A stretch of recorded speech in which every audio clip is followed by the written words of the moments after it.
வணக்கங்க. இது ஈரோடு மாவட்டம் பவானிசாகர் பகுதிங்க. பவானிசாகர் பகுதி வந்து இந்த பவானி ஆற்று பாசனம் இருக்கிறதுனால வாழை அதிகமாக சாகுபடி பண்ணுறேங்க.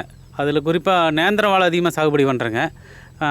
இப்போ கேரளாவில் ஓணம் பண்டிகை டைமில் போன வருஷம்லாம் ரூ. 70 வரைக்கும் வந்து கேரளா வியாபாரிகளே நேரடியாக வந்து வாங்கிட்டு போனாங்க. ஆனால் இந்த வருஷம் ஓணம் பண்டிகை வந்து வயநாடு பிரச்சனைனால கேரளா அரசே நீக்கிட்டாங்க. அதனால் இப்போ வாழைக்கு சரியான விலை இல்லைங்க. நேந்திரம் வாழைக்கு விலை இல்லைங்க. ரூ. 20 கீழே தான் கேட்குறாங்க. போன வருஷம் ரூ. 70 விற்றது, இந்த வருஷம் ரூ. 20 கீழே தான் போகுது. ஒரு தார் வந்து 150 ரூபா 200 ரூபாய்க்குள்ளே தான் விற்கிது.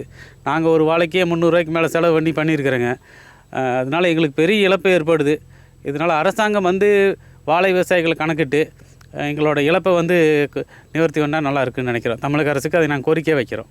கேரளாவில் ஏற்பட்ட அந்த வயநாடு நிலச்சரிவு வந்துங்க கேரளா மக்களுக்கு மட்டும் பாதிப்பு இல்லைங்க. தமிழ்நாட்டில் அதை நம்பி காய்கறி விவசாயம் பண்ணாங்க, வாழை விவசாயம் பண்ணியிருக்கிற எங்களை மாதிரியான விவசாயிகள் கடுமையாக பாதிக்கப்பட்டிருக்கிறோம்.